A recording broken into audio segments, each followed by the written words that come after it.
दो figure congruent होते हैं यदि वे समान शेप, आकार और समान साइज छोटा बड़ा के होते हैं।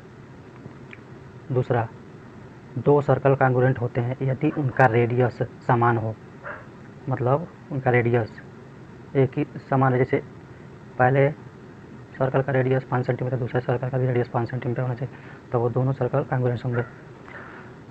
दो स्क्वायर है, क्योंकि स्क्वायर का सारा साइड बराबर होता है, तो अगर दो स्क्वायर हैं और उनके साइड एक साइड दूसरे स्क्वायर के एक साइड के बराबर है, तो दोनों स्क्वायर कांग्रुएंट होंगे।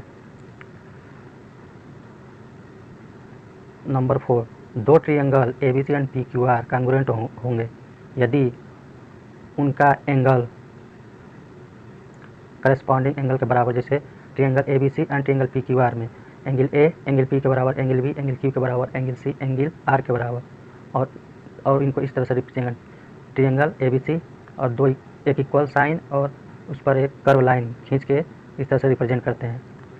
नंबर 5, अगर दो साइड तथा इंक्लूडेड एंगल एक ट्रायंगल का बराबर हो दूसरे ट्रायंगल के दो साइड तथा इंक्लूडेड एंगल के, तो दोनों ट्रायंगल कांग्रुएंट होंगे।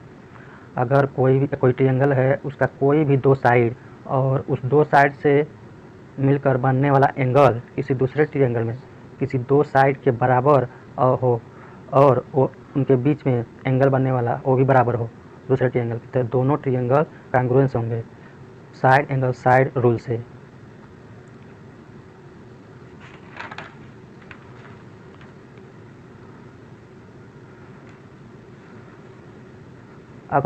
नंबर 6, अगर दो एंगल तथा इंक्लूडेड साइड एक ट्रायंगल के बराबर हो दूसरे ट्रायंगल के दो एंगल तथा इंक्लूडेड साइड के, तो दोनों ट्रायंगल कांग्रुएंट होते हैं। मतलब किसी ट्रायंगल में एक एंगल, दूसरे ट्रायंगल के एक एंगल, फिर एक साइड दूसरे ट्रायंगल के एक साइड, फिर उसी साइड के अगले छोर पर जो एंगल बना और अगले ट्रायंगल के उसी साइड के अगले छोर पर जो एंगल बना, दो इतना तीन चीज़ बराबर है तो पहला ट्रायंगल दूसरा ट्रायंगल दोनों आपस में कांग्रुएंट होंगे। एक इस रूल से होंगे, एंगल साइड एंगल रूल से। नंबर 7, अगर दो एंगल और एक साइड ट्रायंगल के बराबर हैं, एक ट्रायंगल के बराबर हैं, दूसरे ट्रायंगल के दो एंगल तथा करस्पॉन्डिंग साइड का मतलब जिस एंगल के दो एंगल हैं, तो जिस एंगल मतलब एक 60 का है एक 30 का है, 30 वाले के सामने का है उधर भी 30 वाले के सामने से 30 जो इंक्लूडेड है 30 वाले एंगल के उसके साइड के बराबर होना चाहिए, तो वह दोनों ट्रायंगल कांग्रुएंट होंगे एंगल एंगल साइड रूल से। एक ट्रायंगल के दो बराबर साइड के अपोजिट एंगल बराबर होते हैं। अगर कोई ट्रायंगल है उसमें कोई दो साइड बराबर हैं, तो उनके सामने का एंगल आपस में बराबर होंगे या अपोजिट एंगल बराबर होंगे। एक ट्रायंगल के दो एंगल बराबर हो तो उनका अपोजिट या सामने का साइड बराबर होगा। इक्विलेटरल ट्रायंगल का प्रत्येक एंगल 60 डिग्री होगा। इक्विलेटरल मतलब सारा साइड इक्वल हो किसी ट्रायंगल का, उसको इक्विलेटरल ट्रायंगल कहते हैं। उसका सारा एंगल तीनों एंगल 60-60 डिग्री का होता है। अगर एक ट्रायंगल का तीनों साइड दूसरे ट्रायंगल के तीनों साइड के बराबर हो तो दोनों ट्रायंगल कांग्रुएंट होंगे yes side side side rule से। अगर दो राइट ट्रायंगल हों, मतलब दोनों राइट ट्रायंगल, मतलब एक ऐसा ट्रायंगल जिसमें एक एंगल 90 डिग्री हो उसको राइट ट्रायंगल कहते हैं।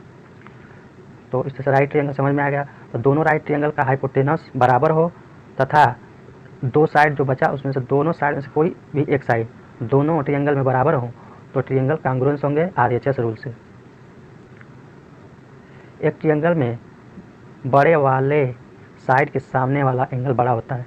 मतलब एक ट्रायंगल है उसमें अगर जो सबसे बड़ा साइड होगा उसके सामने का एंगल सबसे बड़ा होगा, जो छोटा साइड होगा उसके सामने का एंगल छोटा होगा। एक ट्रायंगल में बड़े वाले साइड के सामने वाला एंगल बड़ा होता है। एक ट्रायंगल में बड़े वाले साइड सामने वाला एंगल बड़ा होता है। 14 नंबर थोड़ा सा गलत लिखा गया है, यहाँ पर होना चाहिए एक ट्रायंगल में बड़े वाले एंगल के सामने का साइड बड़ा होता है। मतलब कोई एंगल है उसमें कोई ट्रायंगल है उसमें 3 एंगल होता है, तो जो सबसे बड़ा वाला एंगल होगा उसके सामने का जो साइड होगा वो सबसे बड़ा होगा। नंबर 15, ट्रायंगल के किसी भी दो साइड का सम तीसरे साइड से हमेशा बड़ा होता है। मतलब कोई ट्रायंगल है तो किसी भी दो साइड का मेजरमेंट ले लिए, मान लो 5 सेंटीमीटर, एक 6 सेंटीमीटर, इसको जोड़े तो तीसरा साइड कितना भी बड़ा हो